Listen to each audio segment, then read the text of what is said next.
Hey guys, Prowl 1701 here, and today we're going to continue my ranking list of all of Doctor Who from worst to best, and by all I mean all of the TV show with some expanded material, some big finish, some short stories, even some fan projects.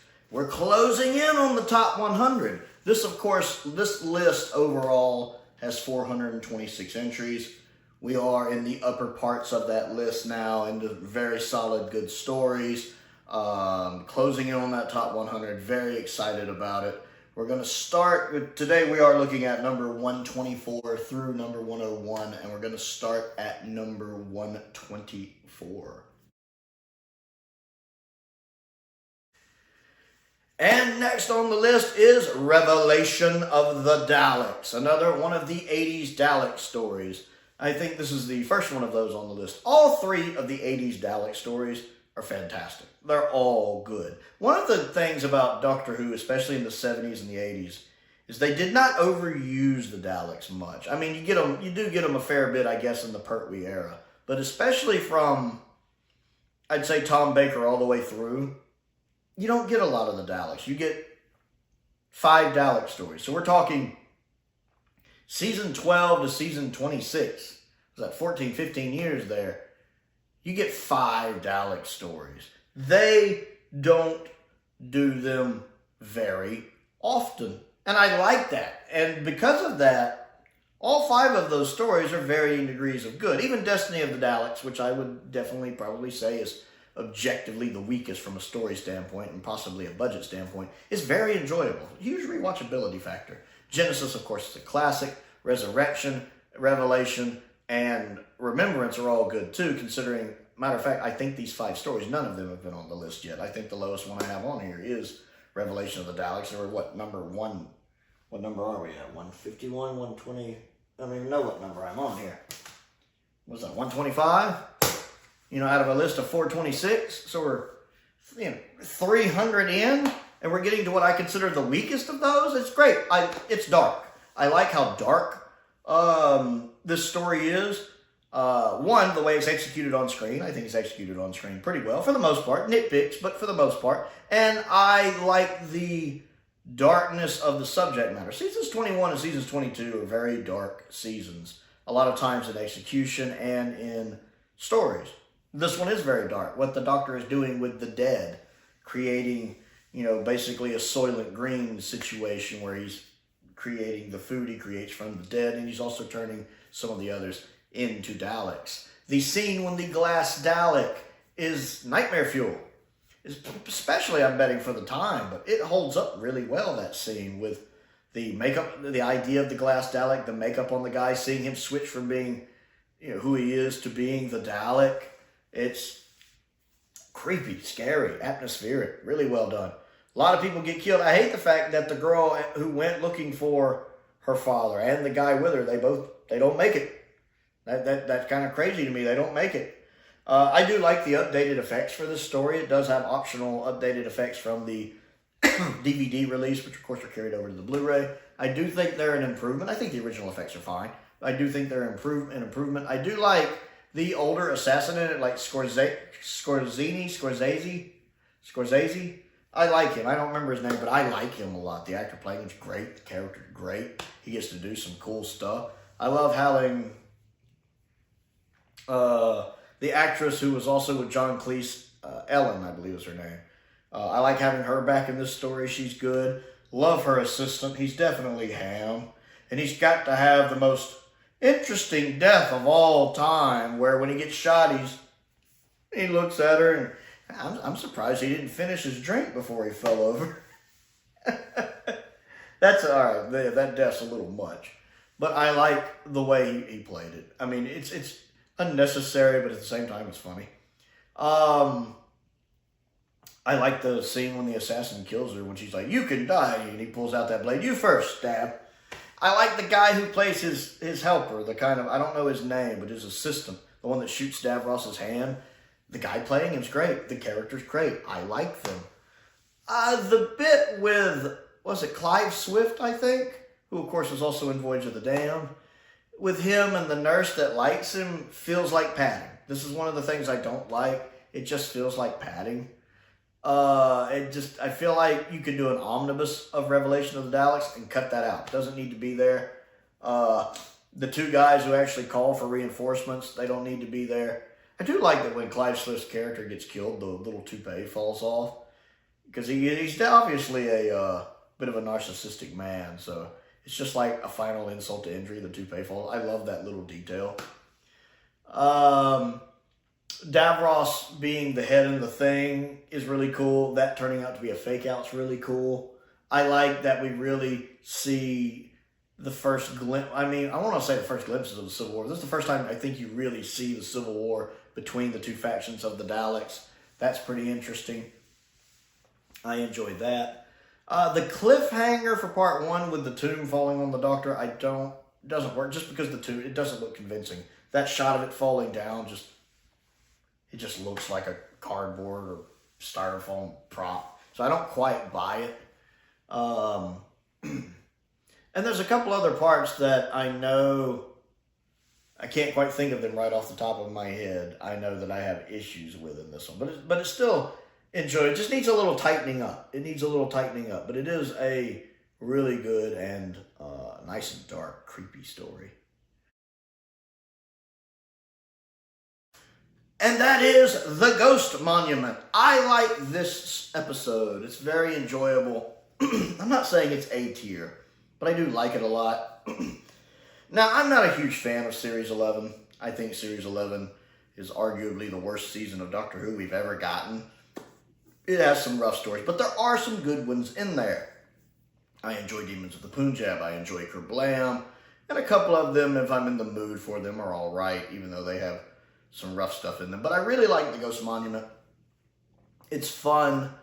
Whittaker's not really the best part of the episode. I don't know if she's necessarily bad. She's okay. I really like the guest cast in this. The male contestant, the female contestant, both of them are great. The actors are doing a fantastic job with them. The guy who's running the contest, the guy who appears as a hologram, he's fantastic. I like that bit at the end when they're like, save our friends too, and he's just like, no. And just everything just disappears. I really like all three of those actors. I think they do a really good job in the role. I love the living bandages. I just love the idea of the living bandages. And maybe this is because it hits a childhood nostalgic beat for me, because it very much reminds me of an episode of Thundercats. And I love Thundercats. That was probably my favorite cartoon when I was little in the mid to late 80s. Love Thundercats. I have a lot of Thundercat figures. The Super 7 figures, the LJN vintage figures. Anyone who has a spare Bengali, Pumira, or Linkso from the LJN line, send them on my way. I want one. I want those really bad. But I have most of the Wave 1, or the Series 1 figures, I should say. Season 1 or 2 figures. But there is an episode of Thundercats where Lion-O gets attacked by living bandages. Really good episode, really good scene. So it hits this spot for me where just, since it's touching on a moment from my childhood I really like it. Plus, it is really well done. The voice for the bandages is creepy. The fact the bandages have a voice is pretty cool. I like that. And how she outsmarts them with the air and the fire and the cigar, that's pretty neat when she's snapping her finger. I think the episode is shot really well. I actually love how well it's shot. I mean, this whole era, the Whittaker era, cinematically looks nice. Now, I know some people would make the argument that it doesn't look like Doctor Who, because a lot of people think Doctor Who should look, old school, lower budget, but they're doing a lot with a little, which a lot of times in Classic Who they could. Not always, but a lot of times they could. And I understand that argument. I'm not saying I agree with the argument, but I do understand if someone were to come say to me that the Jodie Whittaker era just doesn't look like Doctor Who to them, I at least understand where they're coming from, because it does have a very different visual look to it. But I also don't think every episode of Doctor Who now needs to be in black and white and look like the Web Planet. I do think the camera work and the special effects look really good for this episode. I love the fact the Ghost Monument is the TARDIS, which I called when I was watching the episode. I called that. I bet it's the TARDIS. So it's cool that it was the TARDIS. I like the idea of the TARDIS sitting somewhere for so long that it becomes legend like that. I don't know why. I just like that. Our main cast in it are okay, but they're not really standouts to me. None of them. They're okay. And it's another situation where the only reason everybody doesn't die at the beginning is because of coincidence. This is one of 2 times this season when the Doctor nearly gets everybody killed. Simply because they end up in space. This also happens at the beginning of the Subaru conundrum with the mine. So she almost gets them killed, I should say, through, I don't know the word I'm looking for here, ineptitude. Where they all get blown up in the mine and just happen to get saved because an ambulance was going by. It's kind of the same thing here. They just happen to get picked up. It's the only reason they don't die. So to me, the 13th Doctor wasn't off to a good start here, since her main method seemed to be getting her companions killed. That seemed to be her accidental plan. The little robots firing around don't do a lot for me. Also, the scene when the Doctor gets on to Ryan about using a gun seems a bit hypocritical for this Doctor, who's morally dubious at best. We don't use guns. And then next thing you know, she'll like blow up Daleks by the millions. Dubious, this Doctor. But overall, I do find it a fun watch, as a nice ending. I wish they had touched more on the water being deadly. I like the fact that we find out the water is deadly. That's pretty neat. But then it never goes anywhere. Other than establishing, hey, this planet's doing everything in its power to try to kill you. It's not hospitable. Other than that, it never really comes up again. I think that's a shame. Other than that, though, solid B story for me. Next on the list, and this is one of those when I look at it on the list, I'm like, is this too high? But I do enjoy this one. It's Wild Blue Yonder, which is the highest of the 60th anniversary specials. I like Wild Blue Yonder. One, I do like the 14th Doctor. It's great to have Tennant back. I like how he's a little more aged here, because he has the experiences of 11, 12, and 13 in him. It's great having Catherine Tate as Donna back. I think since this is, for the most part, just a 2-person show, it's a double act, really. And considering that the Doctor and, or I should say Catherine Tate and David are basically each having to play 2 roles, because they're also having to play the not things, they do a really good thing. They do a really good job performing that. And then seeing the kind of, I don't know if evil's the word I want to use, but the almost soullessness of the not things is interesting. Now, there's a couple odd choices, like when the not thing of David has his head bent down between his legs. That's a little, I don't think I would have made that director's choice, but it's there. I like the special effects, like the corridor. Some people have complained about it. I think it looks great. Like the corridor of the ship, that long corridor. I think the effects look really good. I like that. I like the design of the robot. Very kind of Marvin the Martian look to me. I like that robot design a lot. I don't know why, but it just appeals to me so much. I like the plan that the female alien had to stop the not things. I like her plan. I like when they figure it out. You know, the scene with the salt is interesting. Seeing the Doctor basically confess to, well, what turns out to not be Donna, the trauma he's faced from Flux. It's nice to get a little payoff from that, at least to some degree, of him feeling the weight of that on his shoulders. Again, good performances. Now, I don't like the scene where at the end, he accidentally grabs the wrong Donna first. It's just, I feel like the Doctor would be able to spot the right Donna. That whole bit when he makes the TARDIS thing lift up and throw her out, it's a little Looney Tunesy to me. It just seems like it's there to add a little more climax. It just doesn't, I don't quite buy that. Also, the scene when the not David is running on, or the not thing David is running on all fours at the end, which I get why that's there, but it does look a little silly. And also keeping in mind that this whole story would have had the exact same end result if the Doctor and Donna had never showed up. Them showing up actually causes things to almost get catastrophic, because everything would have played out the way it played out, with the ship blowing up, the not things being destroyed, and them being stopped, if the Doctor and Donna had never showed up. There's no point in them being there. Everything would have played out the same if they had never showed up. Also, as a consequence of them being there, because of Donna spilling the coffee on the Tardis, that's why the Doctor does the little thing with the salt, which, the way, from what we see, is what let the toy maker in. And letting the toy maker in caused all the problems we've dealt with since. All of the gods coming back, all of the people the toy maker himself killed, all of the events the toy maker set in motion, all of the other gods, pretty much every single thing that has happened since Wild Blue Yonder in the Doctor Who TV show is a direct consequence of the salt incident, and that is a direct consequence of Donna spilling coffee in the TARDIS. So every single thing that's happened and all of the people who have died is because Donna's clumsy. And I hate that. And once that clicked in my head, it depressed me. All because they wanted to do a joke about Donna and the coffee. Oops! The brand new TARDIS can't handle coffee. The TARDIS, which can do so many things, travel in time, can't handle a little coffee? Really? And don't get me wrong, there's a precedent for this. We saw the tea getting spilled in the Christmas invasion, causing a little damage. But that much damage? Kabloom, kabloom, bloom, bloom, bloom, bloom, bloom, bloom. Is it a version of a Corvette? Because a Corvette breaks down like this easy. I know. Like I said, is this a Chevy Corvette TARDIS?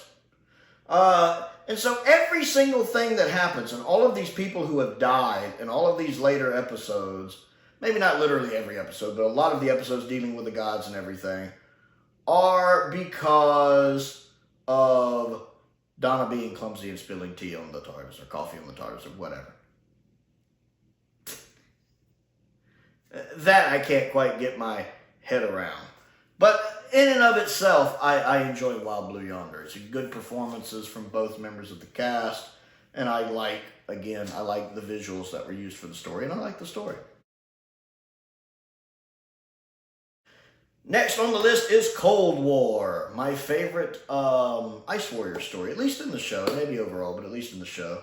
I love this one because it's a different type of Ice Warrior story. I like the cast in this a lot. I think the main cast and the guest cast are doing a good job. I like Matt Smith as 11 in this. And I like the fact we're finally doing like a base under siege story in a submarine, because a submarine is, it's small, it's cramped, it's tight. And I like that the Ice Warrior is done so different here. It's an interesting take to make the Ice Warrior's suit actual armor that they wear. And they don't come out of it just because it's highly dishonorable to come out of it. I buy this because it's a great way to keep the classic Ice Warrior design, the classic Ice Warrior design, which I like and worked well for 60s Doctor Who. But to keep that design, but still have it in a way to where it's not just camp, silly maybe by today's standards, and to make it their battle armor. And I like the fact that it takes him out of that armor. It makes him more dangerous when he can be basically think of the Alien and Alien. That first Alien movie is phenomenally good as a horror movie in space. And you kind of get that. You get the kind of creepy horror vibes of this thing lurking around in the vents and stuff, and it can reach down and grab you. That's pretty neat. I think it's done well. I don't think the actual CGI on the Ice Warrior when he's out of his armor looks good at the end when him and Matt are having their final talk. That CGI does look a little rough. I think they could have gone better with that design. I really do love the fact we got David Warner in Doctor Who proper, especially now that he's passed on. I do love the fact that he was in the show proper, and I like his character in this and how his character gets on with Clara pretty well. The guy playing the captain of the submarine is really good too. I know he's also in Game of Thrones. And I like the fact that, again, it pays respect that the Ice Warriors are an honorable race, much like Empress of Mars does. And I like the fact we got to see the red setting in this. The red setting for the Sonic, which was mentioned, of course, in the Library two-parter. And then it makes also a nice return reference to the TARDIS emergency system, HAT system, whatever it's called, which I think was referenced in Classic Who, maybe the the Crotons. I think it was referred to by name in a different one, but it's kind of the same thing we saw in the Crotons, where it materializes away in danger. That's pretty neat. So I like that little classic reference. Well, it's a solid, nice Space Under Siege story. Next on the list is the Dalek Invasion of Earth. This is a good one. This, it just fixes so many wrongs. Like, I'm not a big fan of the original Daleks. It was much lower on the list, just because it's paced very slowly for me, especially if you try to watch it all in one sitting, which, to be fair, it wasn't made to be watched that way. But I like the Dalek Invasion of Earth. It's a solid 6 parts. It's paced pretty well. You can watch it in one sitting or break it up into 2 sittings, or however you want to do it. The location work looks fantastic, and it's very iconic for Doctor Who to see the Daleks running around these familiar landmarks. I'm sure for the people in the UK, it was probably quite neat to see at the time, and probably even still now. I love the story itself, set in the future, where the Daleks have conquered Earth, and there's this ragtag resistance group there.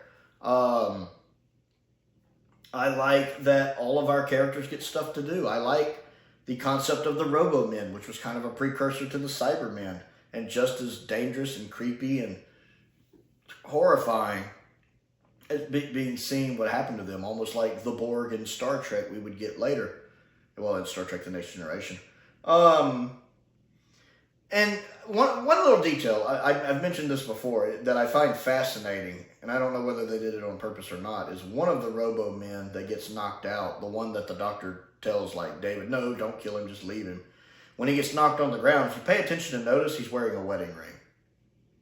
And for some reason, that just hits so much harder for me, because it once again states the fact that this used to be a person who had a life. And it makes that Robo-Man go from just being a one-note, little more than an extra, to being a person. This was a person, he was married, he had a wife, he may have had children, may have had a family, and all of that was stripped away from him as he got turned into just basically a walking drone, probably horrified at what he had become if he had known what he had become. That's fascinating me. Now, we get a better example of that with the guy who's trying to save his brother, whose brother was turned into a Robo-Man. That's a more fleshed out take on that. And it is at least a little gratifying, though, that his brother, right before they both died, did remember him, that he did kind of snap out of the brainwashing just long enough to remember his brother as they died. That was a nice little touch. But like I said, the other one is more subtle. But I think the fact that it is more subtle hits harder for me. That just seeing that wedding ring on his hand makes all the difference for me. I like the set designs for the sets used in this. I like the Daleks in this. They have that more giant bumpers on the bottom, but that doesn't really bother me. And then I like the disc on the back. I like the fact they're still sticking with the static stuff at this point, and they have to have the disc on their back to move around. That's fascinating. I like, what, Dorfman, is that his name? The guy in the wheelchair? It's nice that we saw that kind of representation, even way back then. The guy in the wheelchair, who's awesome. The guy playing him is great. Just seeing that in the episode was really neat. And that he goes out, trying to fight the Daleks. Take it, eat it. I like that. And he doesn't feel like he's shoehorned in there for representation purposes. It just seemed like a creative choice that Terry Nation made to put him in the wheelchair. And I like that. It's a solid script. The ending, again, happens a little easily, and especially after having watched later Doctor Who stories, and I don't even just mean modern Who, even like, later Dalek stories. It's always weird going back to the 60s Dalek stories when you can basically kill a Dalek just by shoving him really hard. What happened? I pushed him and he blew up, stuff like that. It is a little, at times, or you see people picking up a Dalek and throwing them. It's a little silly, with the context we have later. But judging this just on its own merits is very enjoyable. The scene where the two women betray, was it Barbara and Susan, I think? That's fascinating to me. Because one, that's just a really good scene. Two, that's a scene that didn't have to be there. But I like that it is there. Because there'd be people like that in real life. If we were in a situation like this in real life, there are totally people out there who would betray whoever, strangers, people they know, if it made their life a little easier. And I think we have to acknowledge that there are just people like that in the world. So I like that that scene reflects real life, in my opinion. Because, now, of course, not everybody would be like that, but there are people out there who would be like that. And again, I like that all of our companions get stuff to do in this serial. They all feel utilized well. And then, of course, that ending with Susan's departure is very well done. Very well done. We get that amazing speech from Hartnell, which is absolutely fantastic. Very solid story with a very solid ending. Next on the list is The Daemons, a classic Season 8 story. And a wonderful season finale. I like the fact that this feels like a season finale. We are knocking on the door to, I think, a solid A tier story for me, maybe low A tier. I love the fact that it feels like a season finale. It feels like they really put some budget into this. This one, of course, is one of Christopher Barry's stories. I think he's a great Doctor Who director. Love the location work. Them going to this town. The town looks great. I also love all the documentaries where they go back to the town. The one from the 90s, the one on the box set. Those are great. I really love the location work. I like the fact that a lot of our other unit characters get stuff to do. I like the fact Yates is heavily involved in the story, gets a lot to do. Benton is heavily involved in the story and gets a lot to do. Of course, the Brigadier is very involved in the story. I love that little effect when they go through the force field, that little, I don't know if they have a little Vaseline on the camera. That looks really good for classic, especially having to keep in mind that a lot of times you couldn't really just work in post. You had to do a lot of that, on camera, like live, in camera. That looks really neat. I like that. Also like when the Brigadier sticks his stick out and it flames up. It's those little things which seem so easy now that you realize it must have been trickier for them to do then. That looks really neat to me. I love the actual story. Like on paper, a novelization of this would be such a good read. I love the actual story. Solid story. For the most part, I have one little nitpick at the end, but it's a solid story. I love the professor. I wish the professor had been around longer. The one that just doesn't, he keeps making snide remarks to the reporter, and I love it. It's like he's being interviewed, and he's just so annoyed that he's being interviewed. Like it was part of his contract to get like the grant money for the dig. All right, we're going to give you $10,000, which was probably a lot of money back then, for this dig. Excellent, but you have to put up with this reporter. Crap.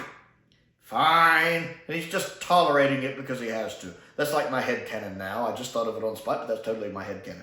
And I just love the shade he keeps throwing the reporter. The professor should have been in it more. I love the actress who's kind of, she's not a witch, I think, but, she can kind of foretell doom. I like her. She's great. Roger Delgado showing back up again. It's awesome. Love him as the master in this with the glasses. Just love him. Love his little ceremonial robe in the red. Delgado's just pulling it off so well. Delgado's just great in this story. I mean, Delgado's always great. He's the goat master. He really is. There's a couple times in this when Joe makes me want to strangle her. Like when they're about to sacrifice a bird, she runs out from the hiding spot going, no! I'm sitting there going, what are you doing? It's a bird! If I was Yates, I would have been like, I was literally, the first time I watched this story, literally yelling at the screen at her. I am not lying or exaggerating. I was yelling at the screen like, what are you doing? All right, that might be the PG version of what I was yelling, but also I do like the little gremlin statue creature. That's cool. I mean, he's pulled off pretty well. I do like that shot where he blows up and comes back together. Again, a very well done effect, which again something we can do easily now, but it works. And that must have been pretty neat looking for the time. It still holds up for me. And, of course, we get our infamous line there, Jiggin, chap there with the wings, 5 rounds rapid, very, very famous lines, for a good reason. I like that. The ending bothers me. That's my point. The whole we beat him with love Alfie thing. I don't see how you can dislike Closing Time and love the Daemons when it's the same ending. It's the same ending. I enjoy Closing Time. What holds it back? The ending. I enjoy the Daemons. What holds it back? The ending. Daemons is placed higher than Closing Time. But it's just that ending. The "we beat them with love," defeating it. And it's like, I get what they're going for, that these creatures who are so powerful but yet can't understand love as an emotion. I get it. It just doesn't land for me. It just doesn't work. Also, Stephen Thorne's costume, I'm just not buying it. It just looks like a guy who needs to get out into the gym more, which, to be fair, at this point is a hypocritical thing for me to say. But still, it doesn't quite work. His outfit kind of pulls me out. Also, the fact it's very obviously Stephen Thorne with that booming voice.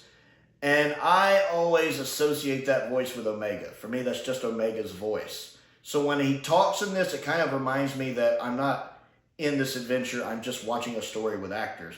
Because in my head, I'm thinking, oh yeah, that's the guy who does Omega. And it kind of takes me out of the story. I have the same problem with Hand of Fear, Part 4. I do like the actual conversation with, Stephen Thorne's demon character, I forget his name, and the Doctor and the Master right there when they're all talking at the end before the actual ending. And I love how when the Doctor walks in and the Stephen Thorne grows up, I like how John looks up like, oh crap. That's just some really good acting on John's part, because it sells the scene where John's actually saying, ah, crap. And then the conversation between the three of them is really good. I'll give my power to him. I don't want it. Yo, give your power to me. I just like that interaction between them. The church blowing up looks really neat. I mean, I know it's a model, but that was a really good model shot. I will give it that. And then I like that final shot with the camera kind of zooming out from the location footage. It's a really good shot. It's a solid story with just those few nitpicks I have that truly hold it back from complete greatness from me. Next on the list is The Mask of Mandragora. I like this one. This is a very underrated story for me. I love the guy playing the Count. You know, the Count that can't count. You can't count. I love that line, by the way. That is one of the most Fourth Doctor lines. If people ever ask me one of the reasons why the Fourth Doctor is my favorite Doctor, there's a lot of reasons. But I just love when Tom Baker gets dialogue like that. Because, God, he just runs with it. You can't count. I love that line so much. But the guy playing the Count, he's great. The guy playing, I think, the Prince, he's good. The guy playing his friend, the one that gets tortured, he's good. And of course, Tom and Sarah are absolutely, or Tom and Elizabeth, I should say, are absolutely fantastic in this story. I'm trying to remember. This is another one where she gets hypnotized, which I really don't like that. I don't like the companion getting hypnotized trope, especially since it kind of happens to her 2 stories in a row, her 2 final stories, because it kind of happens to her again in Hand of Fear when she gets possessed. And then, it's not the first time those aren't even the first times it's happened to her. So that gets a little irritating to me. Although I do love the fact it brings up, which is something that really wasn't touched on in Classic Who, the fact that wherever they go, everybody always sounds like they're talking English, specifically British English. I like the fact that's even touched on here, and it helps the Doctor realize something's up with Sarah. And I love how vague the answer is, that's a gift I allow you or I share with you. I like that explanation because it is an explanation and it touches on it, but it's also vague enough that I'm not sitting here going, that doesn't work. Now, I also think it's neat that the TARDIS translates explanation also works for me just fine. It's a good one. But I like how vague the answer is here while it still addresses it. I like the location work. You keep expecting Patrick McGowan to show up. I've actually got a Prisoner figure up here out of camera range. I really hope somebody sends me a copy of The Prisoner one day. I've seen The Prisoner, but not all of The Prisoner. I've never just watched it, in order chronologically, but I've seen some of the episodes. And I like the show, and I'm also a huge Patrick McGowan fan. He's also in Columbo. He's in 4 different Columbo stories, and I love Columbo, so big Patrick McGowan fan. Never seen Danger Man either. You have to let me know if you like Danger Man or not. And yes, I know the fan theory that him and Danger Man is the same character in The Prisoner. Fun fan theory. But I do love that location work. It looks absolutely gorgeous. I think the set designs look good. Inside, like the castle, inside the catacombs, looks really good. The guy who plays the kind of sorcerer, his performance is a little hammy. Maybe a little too much, but not that detrimental. Now, his outfit with the fake beard is obviously fake. But it's fine. It's classic Doctor Who. It's still in that range of acceptable. It's got some good cliffhangers in it, especially the Count when he removes the mask and it's just that light is really neat. That scene at the beginning when they see the dragon helix and stuff's a pretty cool effect. This is the introduction to the season 14 TARDIS, and I love that TARDIS interior. That's one of my favorite TARDIS interiors, actually, with the wood paneling and the stained glass. I absolutely adore this TARDIS design, and I wish we had had more time with it. I know it's a little smaller, but it just has this more lived-in feel. I wish we had gotten it for at least one more season, because it is a really nice TARDIS. The effect of the Mandragora Helix itself when it's down on the planet and stuff is pretty well done. It's a pretty solid story. I do think the ending is resolved a little too quickly. I do think it's wrapped up a little too fast. Also, the fact it just keeps trying to attack the Doctor here. And I'm guessing the metal's just drawing it towards it, you know? But I don't know, what if it had tried to shock him like in the leg or the head or the hand, but I guess the electricity was just drawn to the chest. It feels like it would work better if he'd been in, like, more encased in armor. It just feels like maybe the guy would have realized if it wasn't working and he was losing his power, he would have stopped and, I don't know, grabbed a stick to hit him with or something. It just seems a little too easy. And they do it just to set up, well, later it just being the Doctor in disguise. So it falls a little bit right there with that ending. Although I do love the bit about, I would really like a salami sandwich. Because that's such a fourth Doctor to say. Like, you wouldn't see Matt Smith's Doctor saying that. Well, maybe, but certainly not in that way. Or Jodie Whittaker's Doctor saying that. Or Peter Capaldi's Doctor. Or William Hartnell's Doctor. It's perfect for the fourth Doctor, though. And I absolutely love the fact that when he says his goodbyes at the end, he has a salami sandwich over his shoulder. I love the fact he actually got his salami sandwich. It's just that extra little bit that just kills me, and I love it. I love it that he has it on his shoulder. It's a solid story, a very underrated story. Next on the list is Colony in Space. Now, this one I have higher than a lot of people. I like Colony in Space. It's not the most action-paced Doctor Who story of all time. Let's just be clear. But I don't think it drags either, like some people do. I understand the argument that maybe it's a tad long. Maybe it should have been a 4-parter. Fair enough. I think it would have worked as a 4-parter. I think at 6 parts, it works fine. I always have this one slightly higher than the Daemons. Mainly because, again, that ending for the Daemons just kind of lets it down a bit. Whereas I think this one's pretty consistent throughout the story. But it's always just barely over the Daemons. They're always very close for me. I like the fact that with the Master showing up in every story this season, especially every story up to this point, you finally get a story where you're like, okay, the Master's not in this season. And then he shows up halfway through it in episode 4, and you're like, oh, there he is again. I like that. It's like the episode fools you, and then throws him into the mix of stuff that's already going on. Now, there are some naff parts in this. The robot creature with the arms looks silly by today's standards. Absolutely silly by today. It does. I have trouble taking it seriously.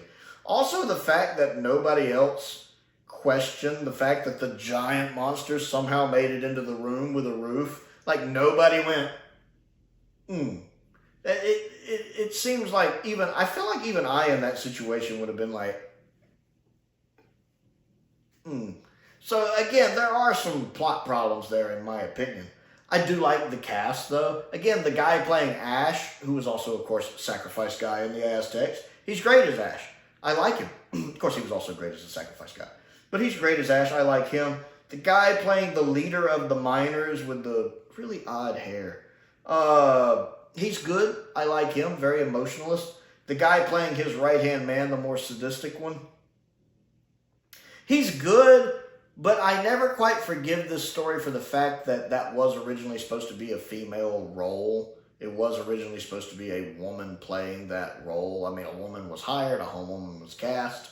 And I believe she even still got paid when they decided to change that. I think she still got paid. But for some reason, the powers that be at the time were like, no, you can't put a woman in that role. Nobody will buy it. It's a good thing I wasn't around at that point. They could have surveyed me and be like, I can buy it. I can buy it. Cast a blonde woman in the role. Trust me, I can buy it. No doubts from me. I kid, but not completely. So that just kind of bothers me because I think there would have been an opportunity there that got missed. That being said, I like, again, I think the guest cast is good. The guy with the mustache, the coal miner with the mustache, that's very sympathetic and ends up helping them in the end. He's great. One of the other colonists, I think he also has facial hair and long hair. The one that does like mud wrestling and stuff. He's good. I like him a lot too. I enjoy the story. The location work is okay. I mean, it's looks like another quarry, but it's fine. The set designs, again, nothing stellar, but they're fine. And then the bit with the city at the end feels a little tacked on. It's a neat idea. I don't know if they quite pull it off. But, and I honestly, you'll notice I paused before I mentioned it because I always have to stop and go, wait, isn't that this one that has the city with the computer and they sacrifice people into it? I like looking at the diagrams, how the Doctor and the Master are like, oh, that doesn't look good. This is bad. And I do love the scene between the Doctor and the Master when the Master actually offers to share the universe with him. I like that because it really does show the old friendship between them. The fact that it's like the Master really does miss the Doctor being friends with him, and he offers him an olive branch to rekindle that friendship, but in the only way the Master really knows how. And that's share the universe with me. And I don't even feel like that's a cop-out. I don't even feel like he's being fake there. I think he's being genuine there. At least in my headcanon, he is. The fact he was offering his friend half the universe. You know, help me and we'll share it together. And for the Master, who loves power, to give up half the power of the universe is very telling. And I like that scene. And again, these actors, John Pertwee and Roger Delgado are the best Doctor-Master matchup. Now, we've had other good ones. I think 12 and Missy are amazing together. I think Michelle Gomez and Peter Capaldi have great chemistry. But you can tell that John and Roger were friends in real life. You can just see that they got on really, really well. And just seeing anytime they have a scene together is just magic. It's just magic for me. Anytime they have, even I love the sword fight in the Sea Devils. I just always love when they're on screen together. They have such good chemistry. And that scene, I think this scene might be one of the reasons why Colony in Space is even over the Daemons for me. Because again, I love, as I mentioned not long ago, I love the scene at the end with the Master, the Doctor, and the Stephen Thorne's demon guy. I love that scene, but I like this one more with them. I absolutely love this scene with them. I think that's one of the things that helps pop this story up a little more. Next on the list, and people are looking at the list going, what? Is Time Lash. Here's the thing. This is not a 100% objective which one is better list. Time Lash is this high because I enjoy it. I like it. It's silly, campy, filler, fun. Especially, one of the things that really helps out for me is the updated special effects on the Season 22 box set. Yes, the original version of the special effects are rough. And it just goes to show how much of a difference special effects can make to a story. This is one of those times where I've always felt the original special effects are one of the reasons why this story doesn't have a good reputation, because the special effects are pretty bad. The updated effects do help it a lot. They do punch it up some. Now, I don't think this is A-tier Doctor Who, of course, but I think the story written on paper is fine. Like, if I was reading a novelization of it, I'm pretty sure I would enjoy it. Secondly, I love Paul Darrow's performance as Tecker. I always have. Even before I started watching Blake 7, I always enjoyed Paul Darrow's performance as Tecker. It's that perfect level of camp, that Harrison Chase camp that I love. But especially now that I've been watching Blake 7, it makes me enjoy this performance even more. Especially since I constantly hear from people, I haven't seen the episode yet, that I know Colin Baker's in an episode. I don't know if it's one of the later episodes of season 2, or if it's season 3, or if it's season 4, or whatever, but I know Colin Baker shows up in an episode of Blake 7. And apparently, from what I've heard, he's a bit camp in it. And that, in a way, Paul Darrow was trying to pay him back here and was trying to top that performance. I believe, famously, he's playing Richard III playing Tecker or something like that. But I love it. I absolutely love that performance.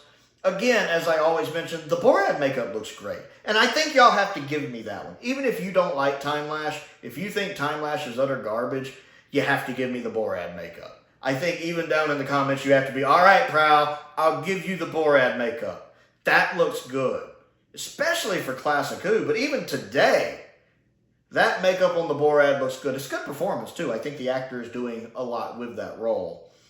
The sets are fine, for the most part. Like, the set for the main city is fine. The set for the cabin at Hubert's house is fine. The inside of the Time Lash is not fine. The original version of it especially looks bad, notoriously bad. The updated special effects version of it looks better. Huge improvement. Does get irritating on the eyes. The problem with that scene is that it goes on too long. You could literally cut that scene in half and it would go on too long. You need to trim it down to about a third. Because even with the updated effects, it starts to get a little annoying on the eyes, to be honest. I remember, like, when the first time I watched it, I was like, hey, that's a pretty cool looking updated effect for that. But by the time they were over with it, my eyes were annoyed and ready for it to be over. That scene goes on too long, kills the pacing. I do like the Doctor's weapon, where he shoots the laser and it hits the android and sends it back in time. That's pretty neat. I do like his little crystal that manipulates time. I love the reveal about Hubert at the end and how that influences Hubert, which of course is how we got a lot of the stories we got. And it's like when you watch Time Lash the second time, you're like, okay, this was the inspiration for this story. This was the inspiration for this story. You can actually see what they were doing there. I think that's really good writing. The android design is okay. It's not stellar, but it's not bad either. Like, it's not Robots of Death good, but it's better than a lot of the other robots in classic Doctor Who. It's okay. Solid B-tier android design, in my opinion. I do like the updated laser effects, of course. Again, special effects needed a little touching up here. Guest cast are fine. The other guest cast, I'm not saying they're stellar, but they're fine. The guy playing Herbert's great. I do like that. The bit tacked on at the end, when you think the Borat's been killed and he shows back up again, feels a little tacked on at the last minute. I do like the hint of him being the Loch Ness Monster. Will he ever be spotted? From time to time. That's neat, even though we have plenty of other, Loch Ness Monster reasons in Doctor Who, but that was neat. But just that bit with him there just seems like, oh, the episode's underrunning. Let's tack on something. Doesn't quite work. The attacking aliens that shoot the missile, the little puppet that is them, I'm not really buying that puppet. And maybe that was another effect they should have updated. I'm not quite buying that puppet. But to be fair, it looks very alien. It does look very alien. I will give it that. I like the fact it's not just a human in makeup. So while it doesn't quite work for me, I like the fact that it is different. And again, the whole bit with them stopping the missile, I do like the updated effect for that as well. Although I think the original effect for that wasn't bad, to be honest. Yeah, I like Time Lash. It's silly fun. Oh, and I love the fact we have, was it David? I forget David's last name. The guy who also played Professor Chronosis in Shada and played the Keeper in Trocken. I love the fact he's back in a little small role in this as well. It's great to see him. Solid story. I like Time Lash. It's fun. Silly, silly fun. Next on the list is Resurrection of the Daleks, the next 80s Dalek story. This one is interesting for me because typically I call Resurrection of the Daleks my favorite 80s Dalek story. I tend to rank them Revelation, Remembrance, Resurrection, because I like all three of them. All three of the 80s Dalek stories are great. Again, I love the fact the 80s didn't overuse the Daleks. Although I am a little frustrated by the fact that from Genesis on, every Dalek story has Davros in it. That is a little annoying to me. And I mean, it fits in context for what's going on in those stories, but I wish we'd gotten some Dalek stories without him. The interesting thing about this list is that Resurrection comes on the list before Remembrance. which was very surprising to me when I started thinking about it. Now, we've already talked about Revelation of the Daleks. I believe that was last video. And Remembrance is in a future video. I don't even think we reach it on this list. So that's odd for me as someone who, if you asked me which 80s story was my favorite of the Dalek 80s stories, I would say Resurrection. Now, if you ask me which one I think is the best, which I think is a more objective statement, I might be a little more hard-pressed. And I think I probably would say Remembrance, although it would be close between Remembrance and Resurrection. And maybe that's why Remembrance ranks a fair bit higher. But I do like Resurrection of the Daleks. Resurrection of the Daleks really only needs one thing for me. Drum roll, guys, because if you watch my channel, you already know what it is. Say it with me now. Updated special effects, which we're getting. What's the one thing you guys have heard me say for years about this story that I had to have? When we get the season 21 box set, that one got away from me. What's the one thing it needed to have? Updated special effects for Resurrection of the Daleks. And knowing that I'm getting them, yes, yes. And don't get me wrong, I'm happy we're getting it for other stories as well, because other stories did need it, especially Warriors of the Deep. Happy we're getting those.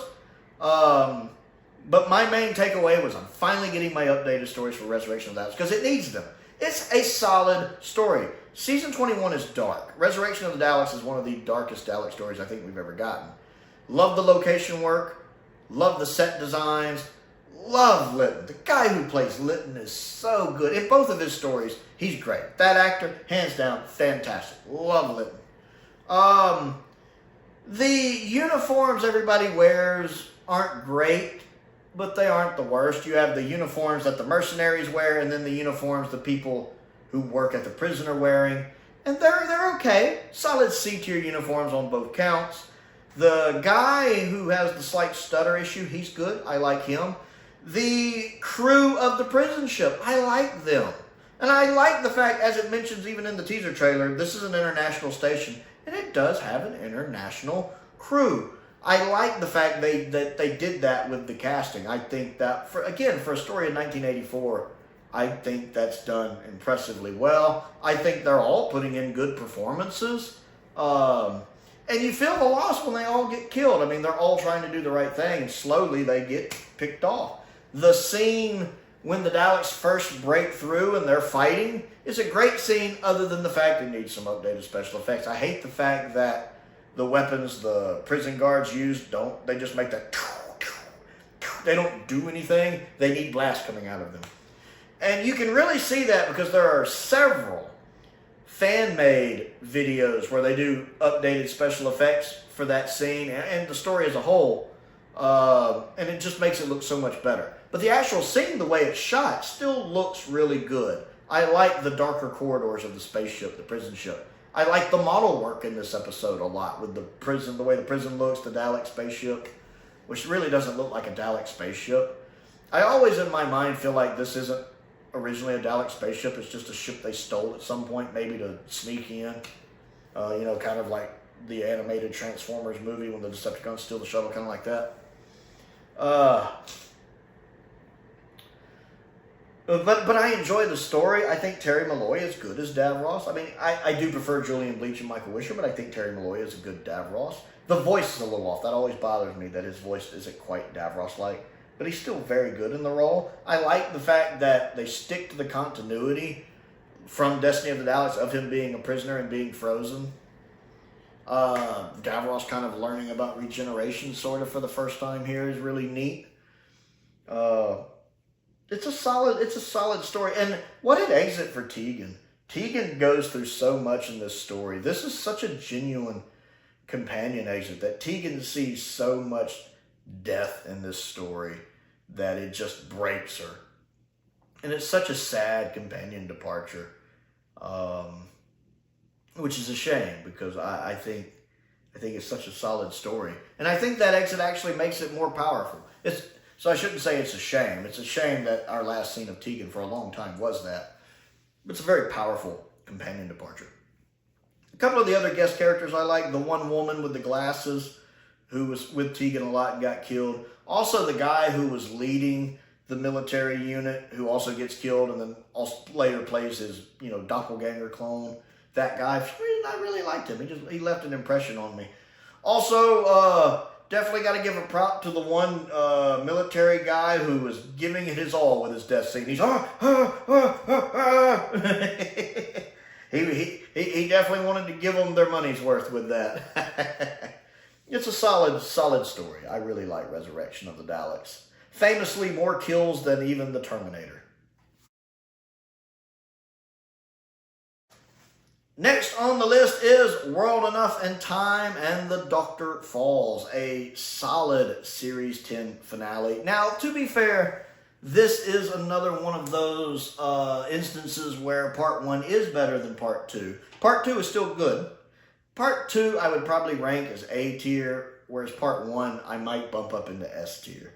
It is solid. I like how it sets everything up. I like the comedic bit at the beginning with Missy, which is almost a nod and a wink to the fans, which I like. I'm Doctor Who. These are my sidekicks, exposition and comedic relief. I enjoyed that. That's funny to me. Michelle Gomez sells that. And then that gut punch when you actually, when you see Peter Capaldi talking to the guy with the gun, and you figure Capaldi's going to talk him down because Capaldi's so good with his speeches, and then you just, boom, and you see that hole in Bill, and you're just like, ooh, and she just, boom. That whole bit's neat. I love the story of the ship caught in the black hole with the time dilation effect, where time is moving at drastically different speeds depending on what end of the ship you're on. That's a fascinating idea. I love that idea. That's a genius idea. So where you have things happening so fast here, not so fast here, and you have people turning into the Cybermen, basically. And it's such a build-up to that throughout this whole episode. Also, I absolutely love John Sims in this. I mean, spoiler alert, John Sims is in this. So there will be spoilers in this, I guess, if you haven't seen it. I like him playing the guy he's playing in disguise. The makeup is done well. If you don't know that's John Sims, you're not going to know that's John Sims. He plays that part. And I love the comedic way he plays it. Like when they're trying to sneak out at the end, and he's wearing the little, Robin mask. That's hilarious for me. And the bit about when he talks about the coffee, is the coffee any good? No. He has some nice comedic pieces in there. It's hard to believe that him and Bill are, friends for, 10 years down there while all this is happening. The Master plays this for 10 years. That's nuts to me. Imagine finding out someone you're friends with, the only real friend you have for 10 years, and that reveal. Seeing the Doctor get down there, the ending of it's great. I love that Part 1 finale with, even before you get to that, the scene with the pain, you realize the nurse just turned it down. That's a fascinating scene. The scene when she's put in there and you see the helmet that looks like a Cyberman helmet, and you're like, are they about to do what I think they're about to do? The reveal at the end that the Mondasian Cyberman is Bill with the tear and I waited for you. And then the confrontation between John Sims and Michelle Gomez at the end. Took me a long time to work out who you are. You would never be so self-destructive, but then again, neither would I. I love that. And even him when she's like, I'll stick a pin in all your organs in alphabetical order and all that. I like that. And then we even get the line, the genesis of the Cybermen. It's great. This is my favorite version of Sims Master. It's just more serious. I like the fact they even gave him the goatee. He does remind me more of a traditional Master here. And I like that. It's a good performance. Michelle Gomez kills the scene she's in this story. I think my biggest disappointment with Part 2 is the fact that pretty much we just switched to the, at the time, current Cybermen. You don't have a lot of the Mondasian ones. I would have loved to have seen some of the other Cybermen, the Earthshock Cybermen, the Invasion Cybermen, the Wheel Cybermen, the Moon-based Cybermen. I get practically why they couldn't do that. Budget, having to make the suits. From that kind of standpoint, I get it. But from a creative in-universe standpoint, I would have loved to have seen it. The fact they switched pretty much to the exact same ones because of parallel evolution, it bothers me slightly. I love the Doctor's speech. that he gives to Missy. It's an amazing speech. Again, Capaldi's so good with those speeches.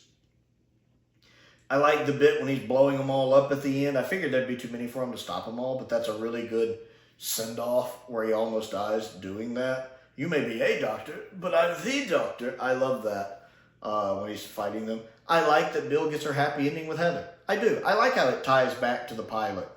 The story is actually called The Pilot. I like that she gets that ending with Heather. I enjoy that. And then the scene at the end, the cliffhanger to Twice Upon a Time, when we see the first Doctor walk out. I love that. It's a great ending. It's a very solid story with just a few little nitpicks. Again, it's another one of those stories, too, where the Doctor is basically dying for most of the episode. So he gets shocked at the beginning of part 2, and he's basically fighting off his regeneration until he can at least slow things down. I like the fact we don't actually know what happens to that ship, because we see Nardole leading the crew further up the ship, but eventually they're going to run out of room. Like, we don't know how that ends. You wouldn't think it would end well. Seems like they're just buying time. That's interesting. I kind of wish they'd touch back on that one day. Next on the list is Galaxy 4. And I know a lot of people are like, wait, you got Galaxy 4 higher than World Enough of Time? And that I probably shouldn't have put them right next to each other, should I? But here's the thing. Galaxy 4 is this high because I like it. Anytime I talk about Galaxy 4, you guys know I love Galaxy 4. A story where the moral is don't trust the attractive blondes is a story Prowl can get behind. Life experiences have taught Prowl that is accurate. And yes, I always say that kind of, it's just kind of a running thing on the channel now, like me not liking Power of Kroll. Doesn't mean it's not based in fact, it very much is, but it is a little tropey on this channel to the point of being, a bit exaggerated and humorous. But I like Galaxy 4, genuinely. I think it's a solid story. I wish more of it existed. I love the surviving episode 3. I love the 6-minute clip we get of episode 1. I like the fact that episode 1 is about a fourth complete. It's a nice scene that we get of it. I think their performances are good. I do think the actress playing the head blonde gets a little too into the role sometimes. It's creepy. And then we will destroy them. Although that scene later in episode 3, I think it's in episode 3 when she's looking right at the camera and talking about how glorious the destruction's going to be. Pretty solid. That's when you can just sit there and look at it and go, she's nuts. But the animation is really good. I like the animation for the story. The color animation and the black and white animation. I do think Hartnell's likeness still isn't quite spot on. I think Hartnell's likeness is just hard to get right in the animation, especially the more modern animations. But it's fine. I do think Steven looks pretty good. I think Vicky looks spot on. They got Vicky nailed really well. The animation for the Dravens, I think, is good. Although I don't like the fact they made them taller. That was an interesting choice. It doesn't overly bother me, but I don't really like it. But the animation for them is fine. I do like the fact they made all the clones look alike, because that does make sense. I like the 60s Star Trek inspired landscape with the colors for the sky. And to be fair, I like the black and white and the color version of the story. They're both good. I like in the animation that you actually see old girl like fall in the lava at the end when she's I don't think that was there in the original. So that was kind of neat. Also the bit when like one of her clones almost falls and tries to grab her, she's just like that's again exactly what that character would do. Interestingly enough, even though I like the animation, I do prefer watching the surviving footage with the Telesnap Recon. The Telesnap Recon for this, and the occasion where they add in some CGI, works really well. I love the way that original production looks. My favorite way to watch this story, and this doesn't happen very often with the animations. As a matter of fact, it's very rare it happens with the animations. But I prefer to watch it with the Telesnap Recon and the surviving footage, the surviving episode and the surviving clip from episode 1. I don't know why. I just like the look of this story. First off, I love the Chumleys. I love the Chumleys. They're like, I was going to say they're like adorable Daleks. It's not quite the case, but it's like, what if the Daleks were nice and sweet and friendly? Kind of like the human factor Daleks, which I also love. And I just love the Chumleys. And I love the fact they don't talk, that they communicate the way they do. It just makes them more adorable to me. I love the don't judge a book by its cover moral of the story, which I think is an important lesson for children and needs to be taught to children at a young age so they get that. Because there was that old-time belief that if you did bad things, that would show on you physically. I mean, the picture of Dorian Gray is entirely based in that belief. That's the whole point of that story. That if you were an evil person, somehow that would have to physically manifest. And that if someone looked beautiful and attractive, they were inherently good. And if someone looked where you had trouble even looking at them, they might be inherently evil. And I like that in this day and age, we know that's not the case. And I think it's an important lesson to teach children that that is not the case, that you don't judge a book by its cover. So I love the fact that in this story, it's the attractive blondes who are the bad guys or bad girls or bad people or whatever. And it's the reals, which are hard to look at, which are the benign, good creatures. I like that. I enjoy that. Again, an important lesson. A couple other problems with the animation I forgot to mention. I don't like the creative liberty taken with the reals habitat encampment. The animation looks more like you're in the reals ship, which you're not, because they breathe different kind of air. That's the whole point. You're not in their ship. You're in the encampment. And if you look at Surviving Episode 3, it looks more like just that, an encampment. Now, I'm sure they changed that up because it was far easier to animate and cheaper to animate the way they did it with the circuit board walls and everything. But I think that's another reason I prefer the original production. I don't like that interior. It bothers me. I much prefer the original interior because, again, you get that they're in an encampment, not in the real ship, the reals ship. So, little nitpick stuff. Yeah, my favorite way to watch is definitely the recon and the surviving footage. But I enjoy it. It's a solid story, good performances. Also, the scene in the animation when the Doctor disarms one of the clones. I believe this is in episode 3. I don't like in the animation, he just punches her in the face. He just... Because that doesn't strike me as a first... I mean, the Doctor will definitely get into fights. Maybe it's because it's a girl he's hitting. I don't know. But for some reason, it rubs me the wrong way. I like in the original production, he uses his cane to knock her gun arm down, and then they grab her. He just whacks her gun arm to knock the gun down, then they grab her. I like that better, instead of just a deck to the face. That's just another reason I like the regular version better, the original version. Next on the list, sticking with the first Doctor era, is The Reign of Terror. Arguably my favorite Season 1 story, and probably the highest Season 1 story on this list. I do go back and forth between it and the Keys of Marinus. I like this one. It's one of my favorite historicals. I love pure historicals when the Doctor and the companions end up at some point in the past, realize where they are, get caught up in the situation, and then just gotta get the heck out of there. And then history plays out as history is supposed to play out. I like that. They just end up caught up with the events of the time and they have to get out. I like that. I think the surviving episodes look great, it's episodes 1, 2, 3, and 6. They look fantastic. They're well shot. Love that episode 1 cliffhanger with the fire and the Doctor being trapped in it. Great cliffhanger. Love William Hartnell's performance in the story. Like when he gets the outfit where he's impersonating the other guy. He carries that authority so well. The first Doctor he's so good at carrying authority, at being the center of the tension, at commanding a room, unlike certain other Doctors. I won't mention her name, but you know who she is. He just commands the room really well. I also love the scene when he ends up having to work on the side of the road digging, and it's his own mouth that gets him into trouble. Because the guy's letting him sit there and chill until the Doctor gets snarky with him. He's like, so where are your papers? Oh, you don't have any. Here's a shovel. You dig too. That's the Doctor's mouth that gets him in trouble. I do like that. Although I love the fact that you could tell this annoyed the Doctor because he later whacks him with the shovel. Gonna be honest, he looked pretty happy doing it. Oh, gold, look, I found gold. Oh, let me dig. I think the first Doctor enjoyed that a little more than he should. But I like the guest cast. The guy who plays the jailer, he's great.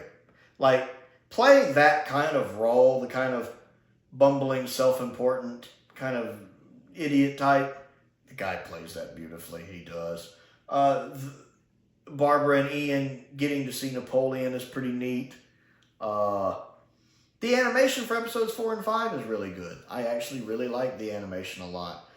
It's not perfect. I mean, it is Planet 55's first effort. I do think the likenesses are so good, though. Like, the likenesses is one of those rare, again, those earlier animations did a much better job at getting Hartnell's likeness right with this story in 10th Planet.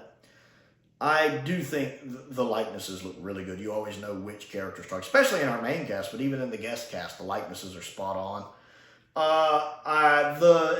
Their expressions aren't quite as good as we would get later. Like, the faces aren't quite as expressive as we would get later from Planet 55, but they're still good. They're fine. There is some fast editing going on, especially in that one scene that anytime a YouTuber's talking about it when they're showing it, they show that one scene. They show that one scene because it's the most egregious place when it happens. They try to make it sound like it's every single scene in the animation. It's not. That's just the most egregious example. Where, of course, Susan's wrapped up in the towel and is cutting back and forth super fast. And I think that's more just Planet 55 running out of time and having to finish. We had to do these quick edits because we were running out of time. We had to get the production out. I'm sure if they'd been given a little more time, they would have done that better. I firmly believe that. Because that's what it feels like. It feels like it got rushed. Keep in mind, this was the first animation outside of the invasion. We had the invasion in 2006, and then, you know, they kind of went on hold for a while, and when they started redoing them back, around 2012, 2013, I think, something like that. I'm trying to remember when the Reign of Terror came out, 2011, 2012, 2013, right up in there. This was the first one of those. And I think the animation is fine. It is a little, it's not hard for me to go from the live action to the animation. Oddly enough, it is a little difficult for me going from the animation back to the live action at the end. After watching animated 4 and 5, going back to live action 6 takes a little adjusting. Because again, the camera is different. You're going back from the animation style, the way the camera works, to the way the camera works in the surviving episode. And that is different. But I enjoy the story. Solid fun. Love the Reign of Terror. Next on the list is Tomb of the Cybermen. A solid story. I wouldn't put it S tier. I think I'd put it A tier. High B tier, low A tier. I like Tomb of the Cybermen.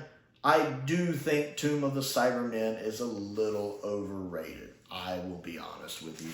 I think it's a little overrated. I think it's good, but it's not like the best 60s Cybermen story. I think it gets more credit for being the only complete, because it's the only complete 60s Cyberman story.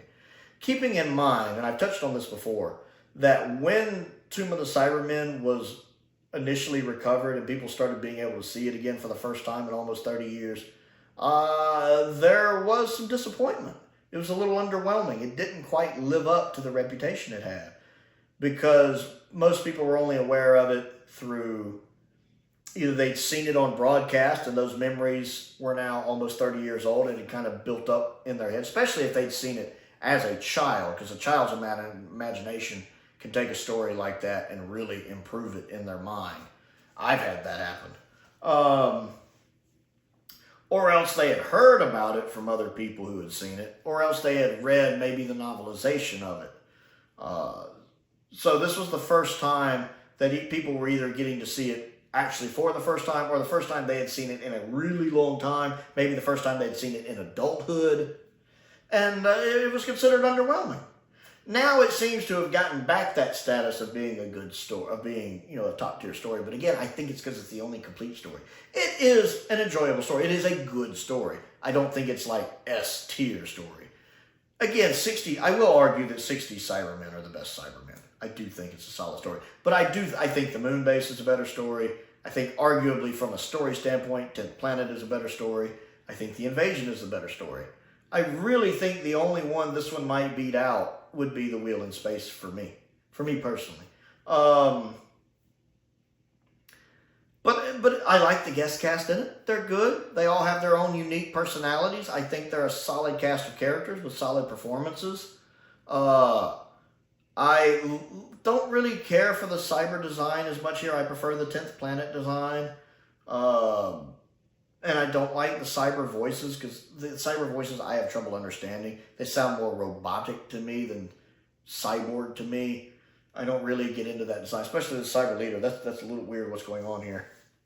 But I think the effects look good. I think the sets look good. I do think it's a solid story. Keeping in mind the Doctor kind of causes some of the problems by letting them go down there. I think it's a great performance from our main cast. And it's a night ending. And I like the Toberman. I like Toberman. It's kind of a mixed bag with him. I like the actor playing him does a good job, and I love his Toberman that saves the day at the end. First off, I love the fact that he's able to fight off the brainwashing. Because let's be honest, not many people can fight off Cybermen brainwashing. Not even in the show proper. You look at all the people in 60s Doctor Who get hypnotized by this thing. Most of them, once they're hypnotized, it's over. The fact Toberman is able to fight it all shows such a strong determination and will. And I love the fact he's the one who closes the door, even knowing what it'll cost him. You know, the way is closed. The actor sells that scene. And the effect of him dying is done really well. So I like the fact that he goes out being a hero like that. But the one nitpick is you have to acknowledge the fact that his character is very obviously in a subservient role in this, a subservient role. I don't think there's any way to break away from that fact. That is just a fact in there, that he is subservient to all of the rest of the guest cast. As basically their, he's almost in servitude to them. I don't really know the word I'm looking for here. That is definitely there, and I think that has to be acknowledged. But again, on the good side, I do like the fact he is written to where he has a very heroic death saving everyone, and I think we have to acknowledge, I think it's neat he fought off the brainwashing, that he has such a strong will he was able to fight off the Cybermen brainwashing. I think it's pretty neat. So that's a mixed bag that they do there. You have some bad, you have some good. I think the rest of the cast, again, do a really good job. I especially like the one woman. Her death scene's really good when she... It's really cool. It's a solid story, Tomb of the Cybermen. I just don't think it's the S-tier story some people make it out to be. Next on the list is Tooth and Claw. I really enjoyed this one.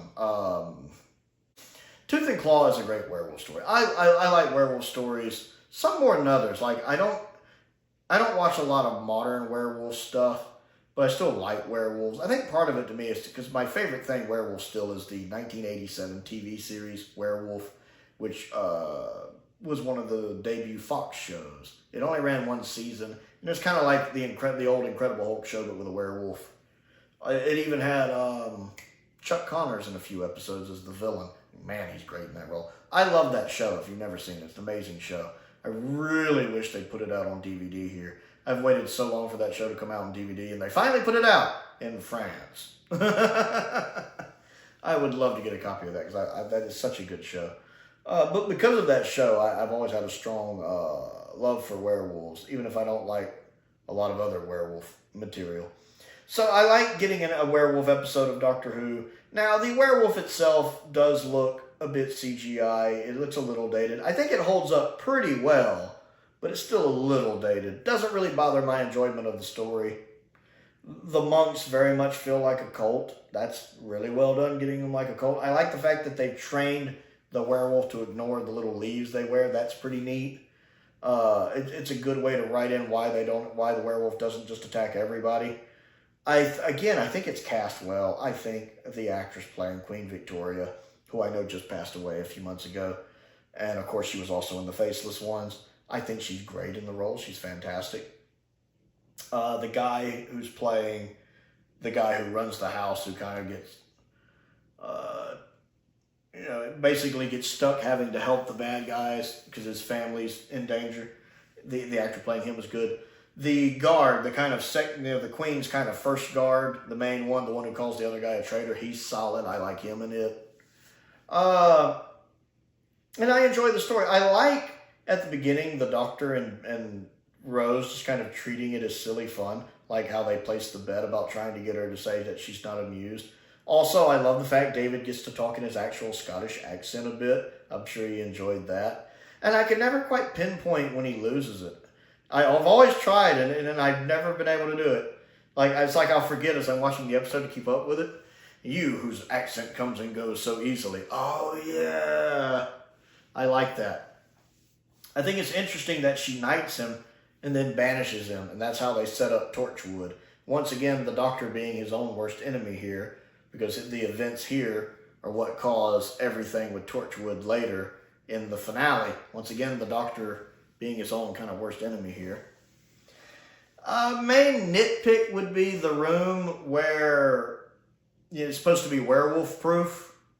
You know, the fact that there's this huge glass dome they don't think to do something about. It's like you can see the two guys who built it. Frank, what's up, Steve? You think we need to do anything about the big glass dome there? Nah, it'll be all right. How's the werewolf gonna get up there and come down? That'll never happen. It just seems like a glaring plot, exhaust port of a problem here to werewolf-proof this whole thing and then not do something. All right, we've got it. We've got the design done. What else do you think we should add? How about just a glass dome at the top? I like it, Frank. I like it. That's a bit silly. But you do it because the plot needs that to happen to get them out of there and get them moving. Although I do like the way they beat it at the end with the moonlight and the little telescope thing rigged up to capture it. That's really neat. I enjoy that ending. And then I even like the little hint that maybe the werewolf was successful. I like the ambiguity of that. It's a nice werewolf story. I enjoy it. I do. And next on the list is The Snowmen. Again, one of those I'm like, do I have this too high? But I do enjoy it. It does have a very Christmassy feel to it. It has high stakes to it. It feels like it has a bigger budget being a Christmas special. Again, I really like the cinematography of it. I think Richard E. Grant is great playing the Doctor and the Great Intelligence in this, even though he's not voicing the Great Intelligence. But I think he's great in this role as Dr. Simeon or whatever his name is. Love the fact they got Ian McKellen to voice the Great Intelligence. And I like how they executed him as the giant snow globe. That's really well done. It's nice to meet this version of Clara, who I actually prefer over our version of Clara. This is probably my favorite version of Clara. She's great. I love the past setting. Like, once again, the BBC props department does a good job of the sets, the clothes. Everything just looks good. Like, you almost feel like you're in the past. The bit with the memory worm is quite funny, too. I like the nanny in the lake. The crystal nanny, that's cool. I like how he hides the ladder to the TARDIS and it sits on the cloud. Love the introduction to the new TARDIS interior. I enjoy that. I'm trying to remember if this is the one where he's like, any words? I've heard them all. And she's like, it's smaller on the outside. And he's like, okay, that's a first. I can't remember if that's him or the real Clara. And he's like, is there a kitchen? And he's like, there's another first. I do enjoy that. But I like the new TARDIS interior and the introduction to it's cool. And then I like the ending. It has a really neat ending to it.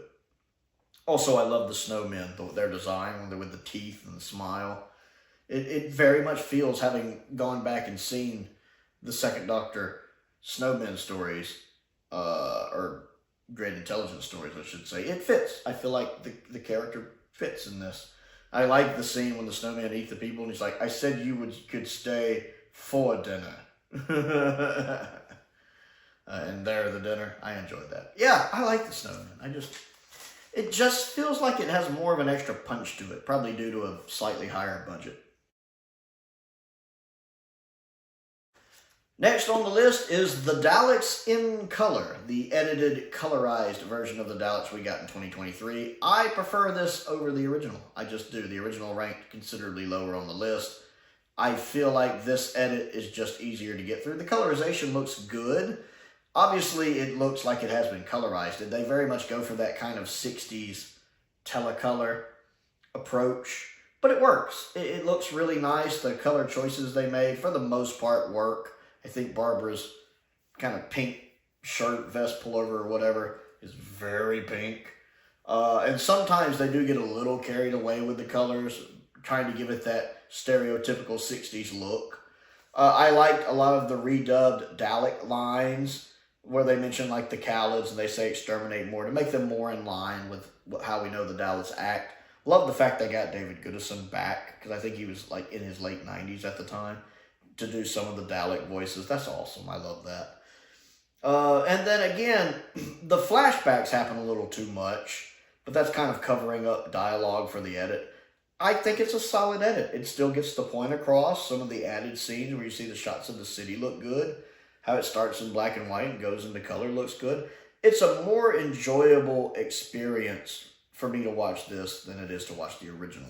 So that's why it ranks here. I find it a fun watch. Again, it might be ranked a little too high, to be honest, but it makes the story much more enjoyable for me to watch. Next on the list is The Two Doctors, the weakest of the classic Doctor Who multi-Doctor stories, but still enjoyable. It has its flaws, but I do like it. First off, it's wonderful seeing Patrick Troughton and Fraser Hines back again, even though Fraser Hines is noticeably older with these gray hair, and his outfit doesn't quite look right, and his TARDIS interior obviously doesn't quite look right, but, you know, brushing little things like that aside, I love the fact that the beginning of the story almost feels like a mini Second Doctor adventure, because you do get like those first 10 or 15 minutes with the Second Doctor and Jamie, and it feels very much like a Second Doctor story. And I feel like Fraser and Patrick just slip back into those roles so easily, and they still have that wonderful chemistry together. I'm just admiring your diplomatic skills. What are you laughing about, you Harry Highlander? They're great, and I love watching the Doctor get frustrated with Dastari. Like the guy playing Dastari, by the way. That is definitely a look, I have to say. He's pulling it off. I don't like that Troughton is kind of sidelined for a lot of the story, where he might be there, but he's kind of tied up or out of it. I would like to have seen more of him.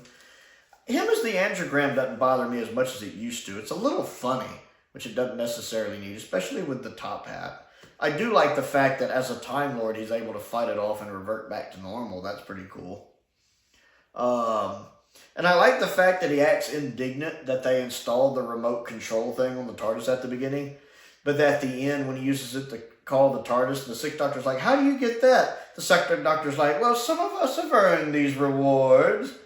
So he was annoyed by it at the beginning, but now that the Sixth Doctor's a little jealous of it, he's treating it like a perk. I love that. That's just so funny. I don't know why the Second Doctor just does not get on with other doctors. He just does not. I like Colin running around with just his vest at times once they get to the Spanish villa. That's a pretty neat look for him, just in the vest with the jacket off. I like that. Some of the scenes, like when he wants to eat the cat, don't need to be there. I mean, I get why it's there, because he's getting angiogram, kind of symptoms. But I don't really care for it. Part of it's just Colin's portrayal of it, but part of it's just, it seems filler. It doesn't need to be there. Also, I love the TARDIS team of Six, Jamie, and Perry. Those three are great together. I would love to see spin-offs with them together. It's probably been done. Of course, Jacqueline Pierce is wonderful, and I can appreciate her even more now that I'm more familiar with her in Blake 7. She's great in this role. And I love the lesson in this role, which Patrick Troughton foreshadows at the beginning of the story. When he's like, no matter what you've done to her, she's still an angiogram. You can't fight nature. And we actually see that play out at the end. And Dastari even realizes that after all he's accomplished with her, she's still just an angiogram. And of course, Shocky is interesting. The guy playing him is good. He's interesting. And I like the fact the Doctor actually has to kill him, like with the cyanide. The death scene of the guy who does the butterfly hunting or whatever, I'm not a big fan of that scene because it goes on way too long. Like, he's sitting there dying, and I'm like, get a move on with it already. Come on. But he's about to die. You're using the term about loosely here, aren't you? I mean, we're all about to die if you want to use it that way. I was about to die of boredom. But I do enjoy this one. Again, it's got some flaws. But, oh, by the way, we have to talk about the Sontaran theme. Amazing Sontaran theme. Possibly the best piece of incidental music in classic Doctor Who. Love the Sontaran theme. I'm surprised this has never made a comeback with the Sontaran story. If I was the showrunner for Doctor Who and I was doing a Sontaran episode, it would bloody well have that theme in it. I'd be like, find out who we got to pay them, let's get the theme on in here. Because that would be, one, a great callback. Two, it's just a really good theme. That is the Sontaran theme for me. We need more of it. So, it's a solid story. Next on the list is The Mind Robber, the second Doctor. I enjoy the fantasy nature of the story, and it's nice to see Doctor Who, even this early in the run, branching out and doing something different. I like them being in the land of fiction, and you have all of these possibilities here. I like Bernard playing, was it Gulliver he's playing? And I always like when Bernard shows up in Doctor Who, he's great. I've heard, I don't know if it's true, that all of the lines he speaks in the episode are lines that he speaks in the books, that he only uses lines from the books. I don't know if that's true, but if it is, that's fascinating. I like the toy soldiers. I like the cliffhanger of them being caught in a book. I like the very clever way that they have another actor playing Jamie in an episode because the Doctor puts his face back together wrong, and how that's impacted by, in real life, Fraser Hines got chickenpox, and thus he couldn't be in that episode. I like it. It's such a happy coincidence that it happened in an episode like this where they could easily work around it and give him another face, and it just adds to the story. You have Medusa. I feel like there's a Minotaur in this one, maybe. The only thing that throws me off is the bad guy who runs it that wants the Doctor to replace him. They keep calling him the Master, and obviously in retrospect that's a little jarring. But other than that, it's a solidly executed story. Especially part one where there's just nothingness and white robots blending in with the nothingness. It's a solid story. This is not one I want to see in color. I think it being in black and white helps it. And next on the list is Silence in the Library and Forest of the Dead. A really nice two-parter where I feel like part two lives up to part one pretty well. Stephen Moffat, once again, the introduction to us, the audience, of River's song, played wonderfully by Alex Kingston. I really like River in this story a lot. I like the idea of the Doctor running into someone from his future. I'm not saying that plays out as well as I think it could have, although Alex is always great in the role. But it's just a fascinating idea of someone that is ahead of him in a way, knows more than him, because she knows all of this stuff about his future that he doesn't know, and seeing him kind of on the back foot about that, and a little weirded out about that, is interesting. They have very good chemistry together as characters and as actors. I tend to like the guest cast in this. And watching them slowly get picked off one by one. And once again, Doctor Who taking something simple like an innate fear of the dark that people have and turning it into a Doctor Who villain. As this is why you're afraid of the dark. It's almost like you subconsciously know there is something in the shadows out there. That line about not every shadow, but any shadow, is fascinating. And the idea that the library was built because of, all the wood from this one planet being used, and that's where it came from. The idea of a whole planet that's a library is pretty neat, actually. I don't really care for the stuff going on inside the cyber world, actually. I mean, I get why it's there because the computer saved everyone to protect them. But those parts aren't as interesting. The stuff with Donna and her family, it is emotionally impactful and great character growth for Donna. But it doesn't really impact me. I don't really care about the stuff with Dr. Moon and the little girl, even though the little girl, of course, is a major plot point. And no, I don't buy the ridiculous fan theory that Dr. Moon might actually be a future version of the Doctor. That's so dumb. It's so dumb. Hey, your headcanon, you do what you want, but it's dumb. That might be the Doctor. What makes you think that? Well, he's got Doctor in his name. I'm just dumb. But I like how, especially early on, when it's just kind of picking people off the way it does. I like the idea, the whole ghosting thing adds to the creepiness factor of them being around for a bit longer, but not really. Although, that's neat how that ties in with the end of the episode as well. The shadows in the suit are a little weird for me, especially the Doctor blanketing the visor to try to protect them. After the first one or two die, aren't you going to catch on that doesn't work? The only reason that's there is because we need the reveal of bloop, the skull in the head, which works very effectively the first time, but after that, it's just you never know if it's a person or if it's a shadow thing, a Vesha Narada thing, until bloop, there's the skull in the face. At that point, just stop doing that. It's there more for visual than for story purposes, let's be honest. I do like the Doctor's bit about, you know me, always stand near the door. Clee! I do like that. And then when he realizes that the one girl's been killed, he's like, I liked her. How did you know? You've only got one shadow now. That whole speech about, you know, I'm really mad. You're in the biggest library in the universe. Look me up. In the shadows. Oh, crap. The fact they actually stop and go, you've got one day. That's one of those rare times when he's just like, I'm the Doctor. And everybody's like, and when it really sells me on it, all of that just for it to be like, okay, yeah, we'll give you a day. That's pretty neat. And I do like that he's able to save River that way at the end. I love that line, I am very good. It's really, really nice. It's filmed well. I don't quite like it as much as some people do, which is why it's here, not higher. But I do still enjoy it, which is why it's not lower. It's a very solid two-parter. Moffat tends to write good stuff in this era. Next on the list is Carnival of Monsters. Another fantastic Robert Holmes story, going from a great modern Who writer to a great classic Who writer. Carnival of Monsters seems to get overlooked to me, because it's very good. Upper B tier, lower A tier, solid story. Good performances. Love John Pertwee in this. Like the special effects. Love the dressings. The dressings or dressings, their design looks really good. It's very effective. Plus, I just like them as a concept. Once they get you sent, you're sent. They're coming after you. I like the aliens, the little blue-gray skin guys.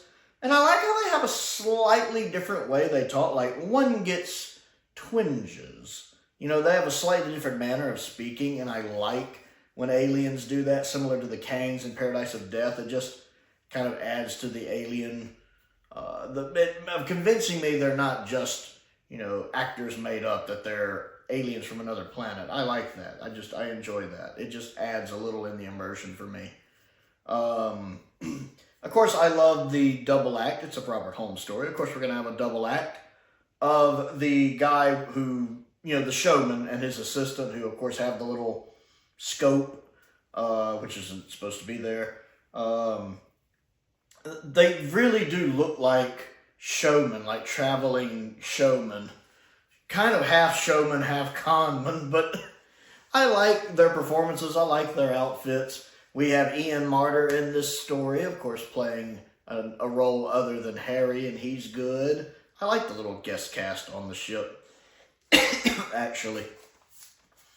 And so this one's actually, it's a solid story. And again, it's a shame that it doesn't get more attention. It kind of gets lost in the shuffle of Robert Holmes stories, of John Pertwee stories as well, where you don't hear it come up when it's just as good as a lot of those other more popular stories. Very enjoyable. Next on the list is The Visitation. I like this one. The location work looks fantastic with all the film elements surviving. Looks really good in HD. Love the guy playing the highwayman. Anytime I talk about The Visitation, I got to talk about him. He's just a cool, like, one-time companion, like one-episode story companion. He's a lot of fun. The highwayman, I like him.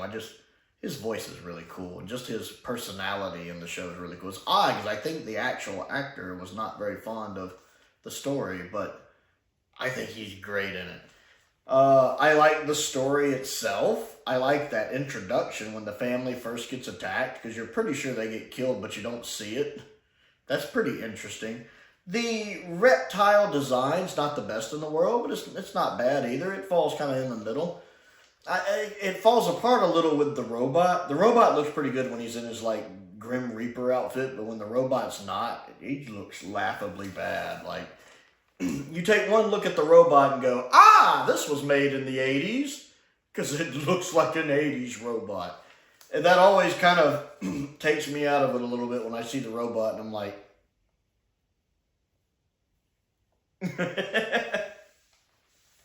looks like it belongs in a circus.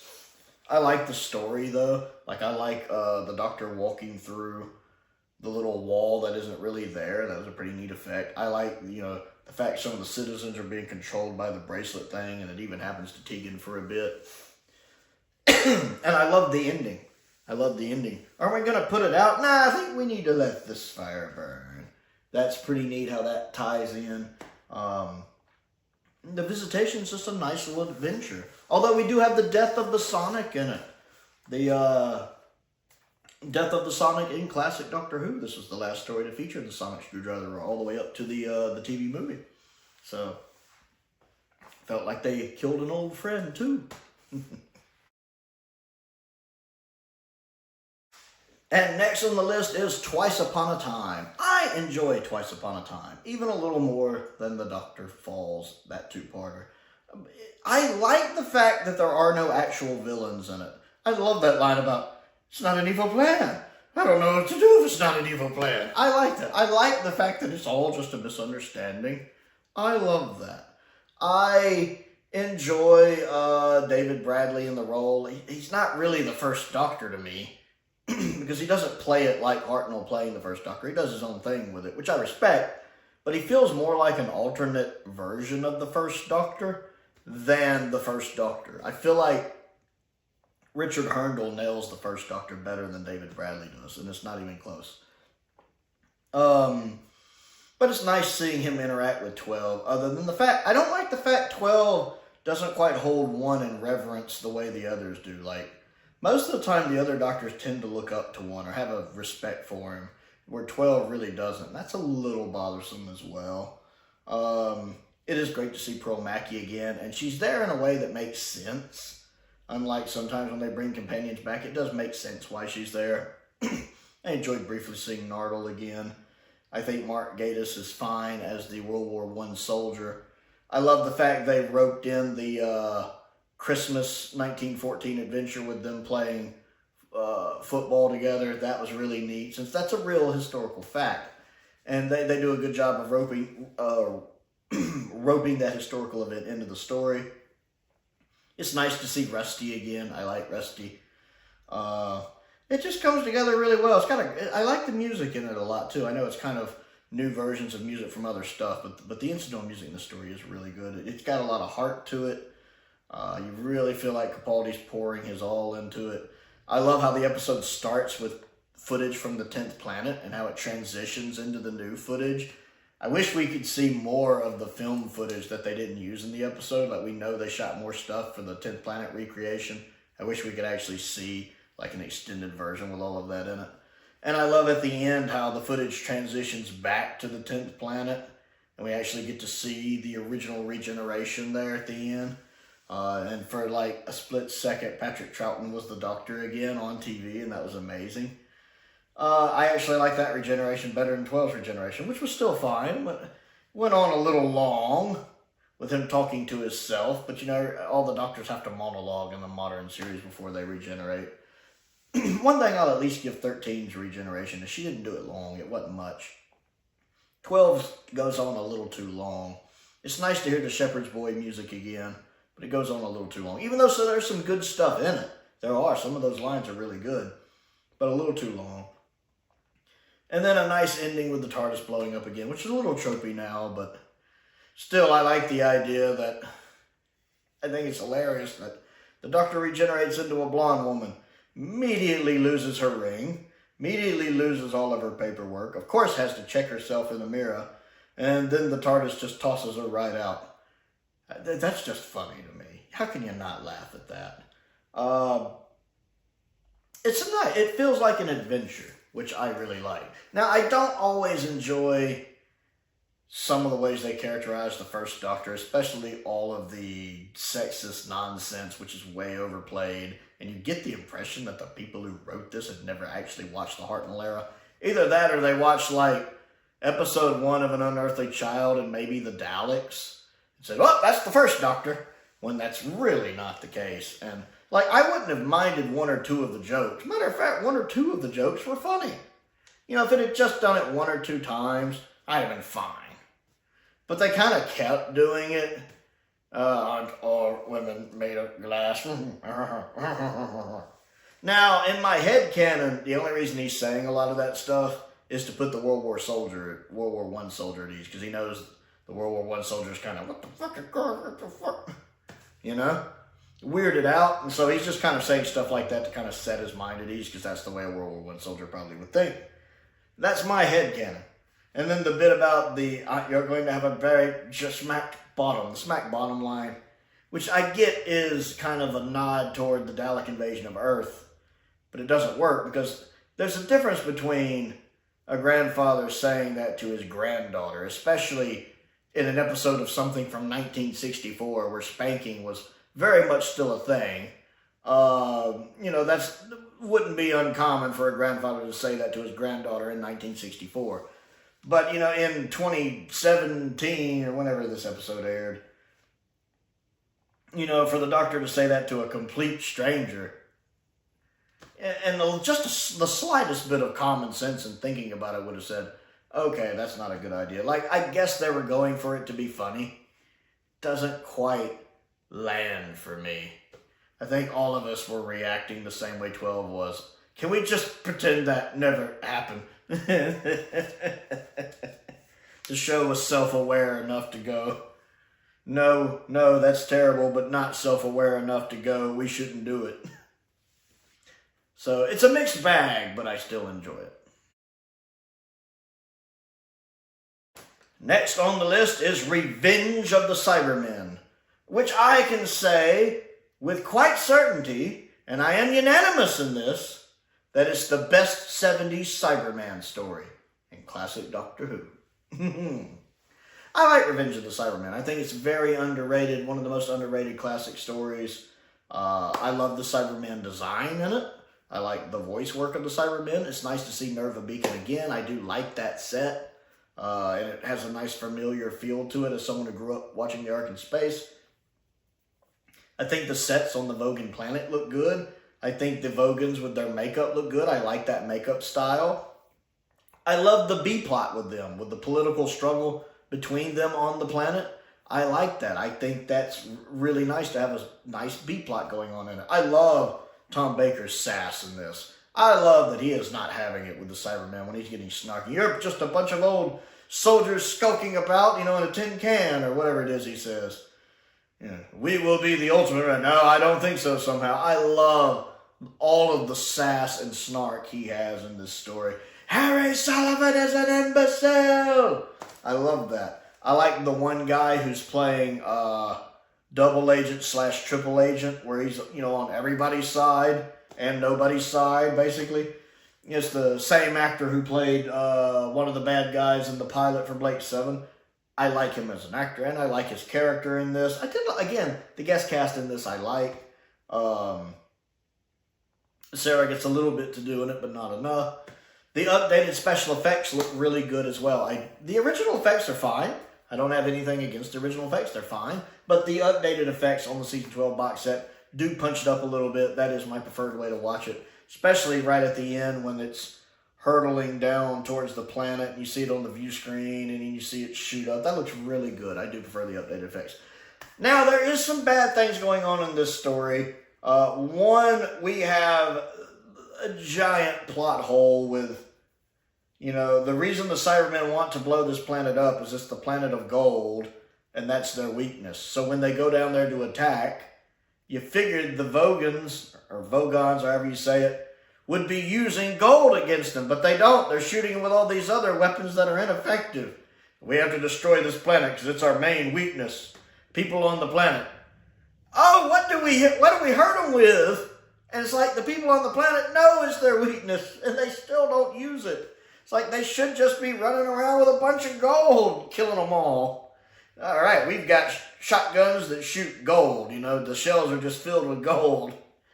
So the fact that they're getting waxed because they're not using the one weapon that they have that they know hurts the Cybermen, which is the whole reason the Cybermen are there to destroy that, it makes no sense. It makes no sense. I can't defend that because it's silly. I guess it's because that would be too much of a fix and we wouldn't have much of a story.